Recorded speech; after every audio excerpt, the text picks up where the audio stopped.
everybody. Welcome to the County Seat. I'm your host, Chad Booth. We are on the road today in Kane County at the Kane County Commission Chambers with not 3 commissioners, but today we have 5, which is the very topic of our show. We are talking about that unique American characteristic that after an election, there is an orderly transfer of power, information, experience from one administration to the next. And this is a very interesting microcosm because we have a retiring commissioner, a defeated commissioner, a standing commissioner, and 2 commissioners-elect all sitting at the same table. And I must tell you that leading up to this point, that's been very friendly, informative, and congenial. So my hat's off to them. Let's start our conversation, introduce our panel. Dirk Clayson, who is a commissioner, current standing and retiring commissioner from Kane County. We have Brent Chamberlain, who is a commissioner-elect for Kane County. Lamont Smith, who is a current commissioner and will continue to be so. Andy Gant, commissioner-elect. And finally, Jim Matson, who is also stepping down at the end of the year. Thank you all for taking your time. I know you have a lot of busy schedules. I wanted to start with the new guys and start with this question. It's been maybe, a couple of weeks, 2 or 3 weeks since you were elected. Do you feel overwhelmed at this point? Yes. Can you start, Brent? Yeah, it's going to take a lot of time. It'll be a challenge to get up to speed. Yeah. What are your thoughts? Well, what I'm finding is that the current commissioners have a lot under their belt. They know a lot of things that I don't know, and there's an awful lot to learn, and not a lot of time to do it in. So, big steep learning curve. Do any of you think that there maybe should be like an internship? Yeah. like 6 months or so. You win election and then you do an internship for 2 years to see if you actually want to take the job. Yeah. They might not get many people doing it for 2 years. Yeah, well, that's very true. What are you existing guys? I mean, Lamont, you've got to do some relationship building because you're going to have to work with these guys for the next couple of years. Yeah, it's going to be a transition that's going to be a little telling on us, but they're great guys. I know both of them, and I think they're up for the task, and I'm going to have to be up for the task. I mean, it's great to have them on. I'm going to really miss the other 2, Jim and Dirk Clayson, and the good thing is Jim and Dirk are still going to be well involved in what we do. So, Dirk, I have a curious question. You have somebody who's taking over your seat. Is it like handing over your child to a different guardian, or I mean, is there part of you that feels like, God, I hope he does this right? What kind of feeling do you have about that sort of thing? Well, first of all, you have to remember that new commissioners are always better than old commissioners. And so if you have that mindset, it kind of helps a little bit, right? And, I have a lot of trust in the new commissioners, and I think that we've done a lot to build a good foundation. They've asked a lot of questions. They've attended a lot of meetings over the last 6 months and been bringing themselves up to speed. So obviously in my decision to get back into my businesses and leave the commission, it's kind of a mixed emotional decision. A lot of things that you have a lot of interest in, but you have to be willing to let go and trust some new leadership will take them to good and better places, and I have that trust. Brent, a question for you. Did you basically showed up at the primary level? Did you have an opponent between the primaries and the final election? I did. I had opponents both in the primary, and then I had an opponent in the general election as well. So. Were you in the same spot, Andy? Yeah. Well, no, I didn't in the general. I did in the primary. Okay, because quite often in rural counties, the election usually sometimes decided at the primaries long before the general election. But both of you have been attending meetings for a period of time. What has been the toughest part of this so far for you? What is the hill that looks like it's going to be the toughest one to climb? to conquer? Just all the different assignments. I can't believe we've sat down kind of together and talked about all the responsibilities that each one has now, and the list is long. And getting your head around some of those that, you know, I'm really unfamiliar with some of them. It'll take a little time. We'll be relying on Dirk and Jim to get us up to speed, and Lamont will lead the way.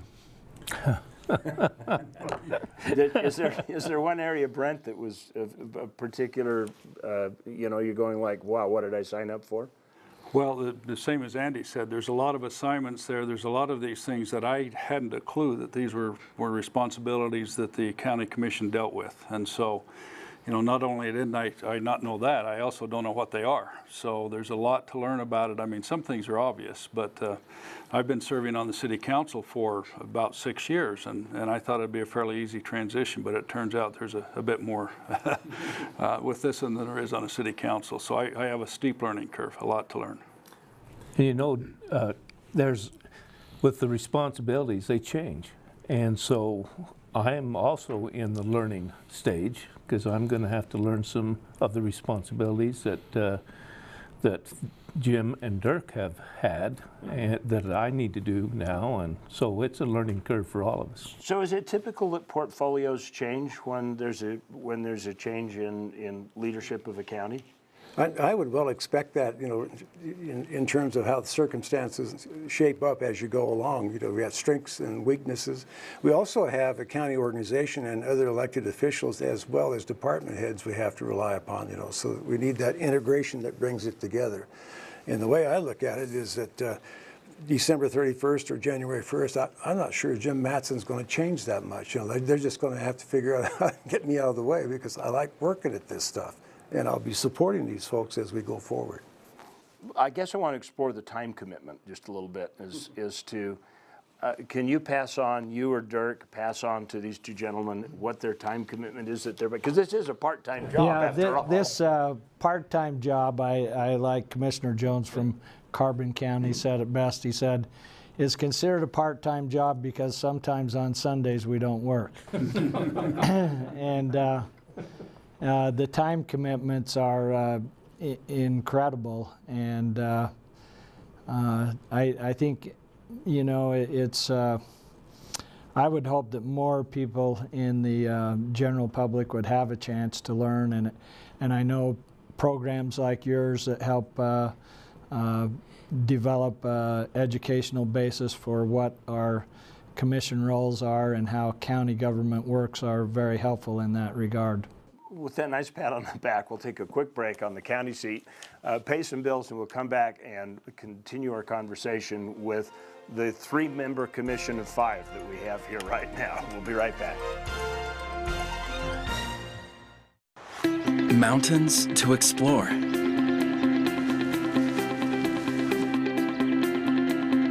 Adventure to be had.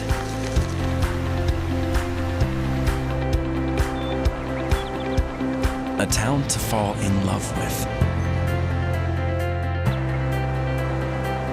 Yes, all that in Park City, Utah. Start planning your fall adventure at visitparkcity.com. Utah has a national treasure where winding canyons stretch to the horizon, where nature forms elegant structures, and where iconic monuments of the West stand tall. Visitors around the world come to get a glimpse of southern Utah's legendary landscape and landmarks. Join them and explore San Juan County, Utah's canyon country. Crisp, colorful, a world in transition. You don't have to travel the back roads of Maine to explore autumn in all of its glory. Beaver County offers fall in unique splendor, with drives along forgotten canyons and hikes through meadows exploding with vibrant hues of red and yellow. Hit the road with your family and discover a side of Beaver County you never knew you were missing. Autumn is fleeting, so don't hesitate. Beaver County, it's time to experience the real Utah. The Utah Farm Bureau began as a collection of farmers supporting each other to raise the food we enjoy. Today, Farm Bureau membership encompasses everyone, whether ranchers, growers, or just everyday folks like you and me. Members enjoy discounts on items like vehicles and ATVs, or insurance that's very affordable. You don't have to be a farmer to join, and dues are small, but together we make a big difference in keeping our food supply local and abundant. Join Utah Farm Bureau.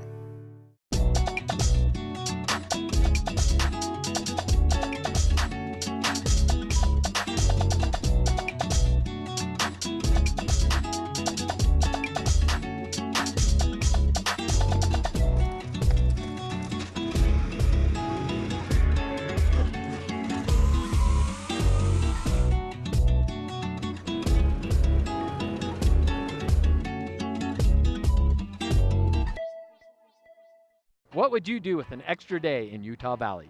Explore the Wasatch Mountains? Snap a family photo at Bridal Veil Falls. Cool off on Utah Lake or the Provo Rivers.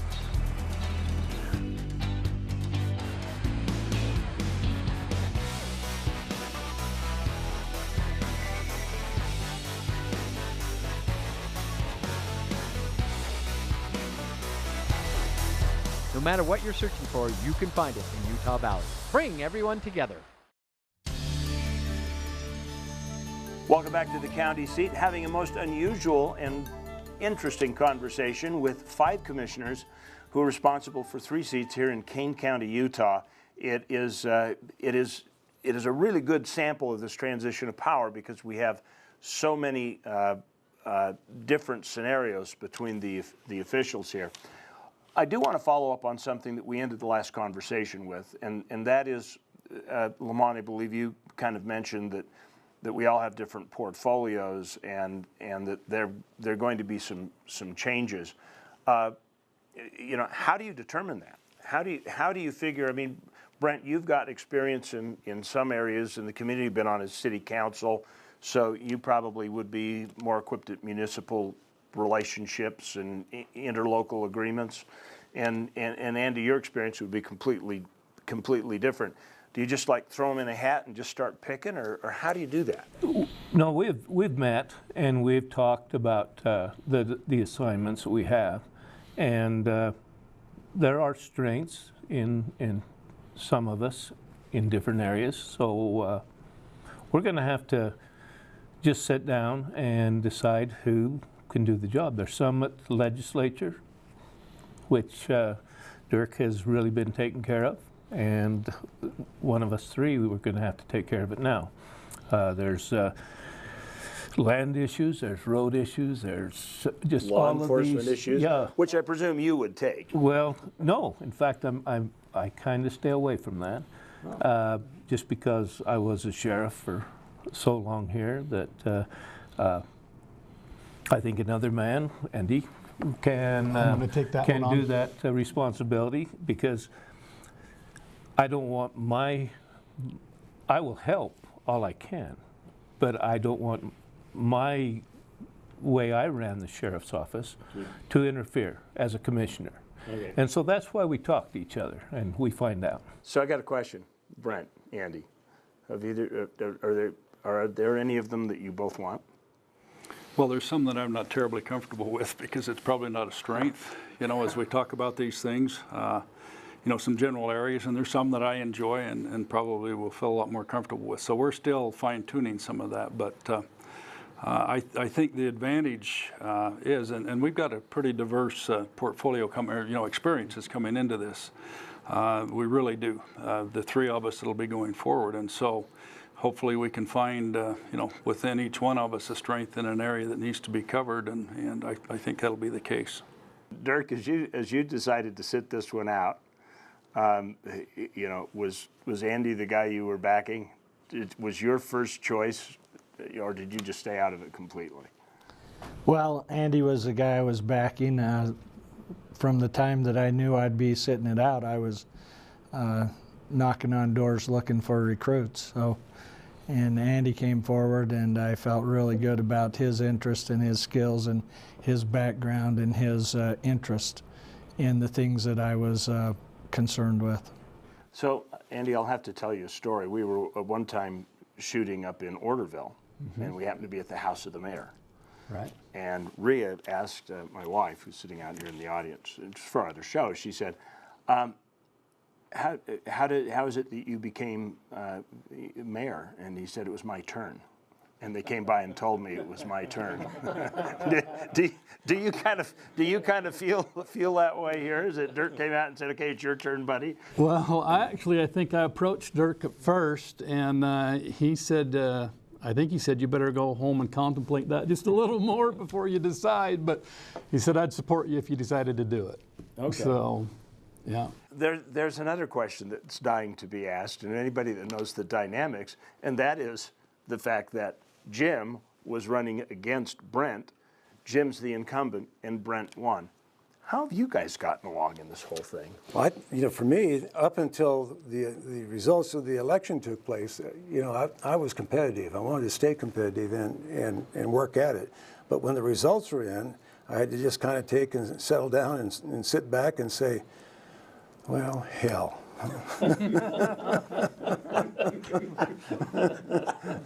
Now, there's an honest answer for you. This is reality. Now it's up to me to make sure that this transfer or this transition is as orderly and smooth as it can be and supportive as such. So that's kind of in my general nature. So, Brent, I've run for office and I've lost, and of course I wasn't incumbent at the time, but.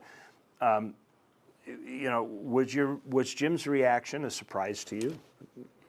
Did you kind of expect a? Probably not. I mean, I know Jim well enough to believe that he would be a gentleman through the process, and while if I was to win, he would be disappointed. You would expect that, but I didn't expect him to be. I expected him to be helpful. I expected him to be a gentleman, and that's exactly what's happened. We've had lunch since then and talked about transition issues and his advice and suggestions, and again, it kind of gets back to the comment, that's the kind of community it is. We're not, it's not adversarial. The object is to do what's best for the community, and I for one, and I'm sure Andy and the ones that have been serving have been doing what they think's best for the community. It's not like this. Part-time, full-time job is so desirable that you do it just for the, for the compensation or whatever. You have to be doing it because you feel it's best for the community. All right. Well, let's move down the step one more. I've got a couple of other questions to take. We've got a few minutes left in the program. We'll take a break. We'll be right back. There's a little place on a Utah map where I was raised. Where my heart's at, where the sagebrush grows wild and high, and the stars come out at night. Oh, there ain't nothing like being raised in the basin with a Ute reservation, skiing starvation, that Duchesne County life.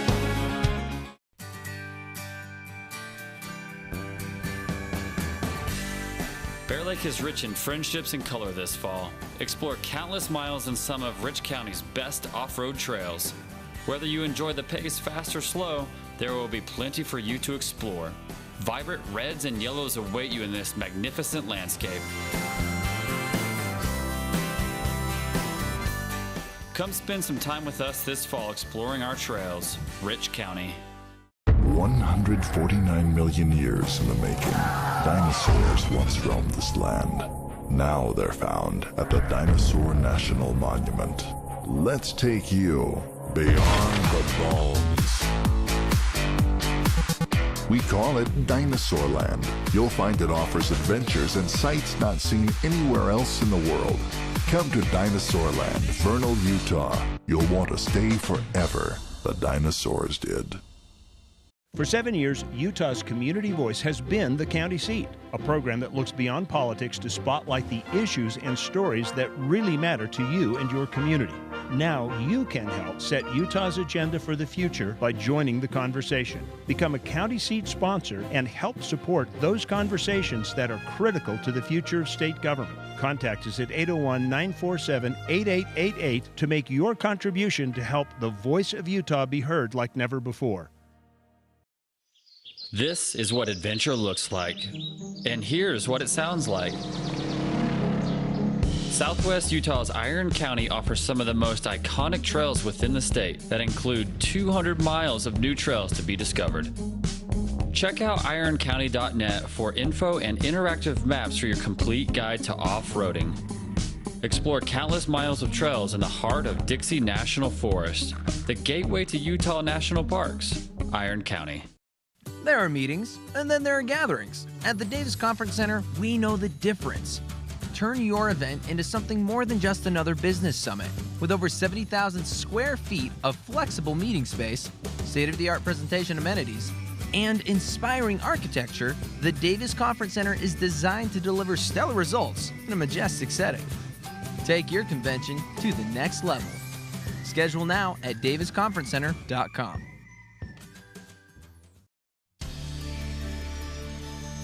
Welcome back to the county seat. We're talking to the Kane County Commissioners, past, present, and future. It's just like, oh, it's Christmas season. It sounds like a familiar story. I do want to talk about assignments, because most people think, well, the commissioner makes a budget and decides a few things and handles some planning and zoning. But you guys actually are really, really busy. How much responsibility, how many assignments are there in a commissioner's portfolio? These guys know more than I do. I'll let Dirk answer. One of the things that I think is maybe not commonly understood is that we have both legislative and administrative responsibilities. So, for example, we have direct line supervision responsibilities for many of the departments within the county, and we have a number of boards that we're responsible for the management of, as well as our other executive duties. And so generally we have about 60 responsibilities that we divide up amongst us, about 20 each. We have about another 15 that are common responsibilities, like the budget is something that we all equally share. And in the 20 assignments that each of us have are different departments: HR, road department, volunteer center, Office of Tourism, whatever it might be. And we try to assign those based on what interest level is there and what skill set is there amongst the group of us. Like, for example, when Brent Chamberlain was running for the position, one of the things that he had a lot of passion about was economic development. That's a responsibility that I currently have, and instead of that going to Andy, we're going to assign it to Brent, because it's been something he has a lot of interest in, he has some skill set in, and I actually think his new energy in there is going to be very beneficial to us. So that's just an example of how we try to manage things. And in addition to that, we have a number of projects, like we're currently building a community center. We might have some specific things that are just a short duration, 6 months or a year, that we try to assign out to kind of balance all of our workload. Do you think you could handle any more? If all of a sudden the state were to say, well, there's going to be a new board and counties have to have a representative on it. I noticed, Lamont, they do that all the time. You just winced at that. We do that. You know, I came in as the junior commissioner, and I think they felt sorry for me, Jim and Dirk, and gave me, because they had the heavy load. The legislature is a big one, and lands issues are very big. And one of the reasons that I did run for commissioner back when I was elected was it had been about a year since I had retired from the sheriff's office, and there was a lot of things that I'd like to see through on the road issues.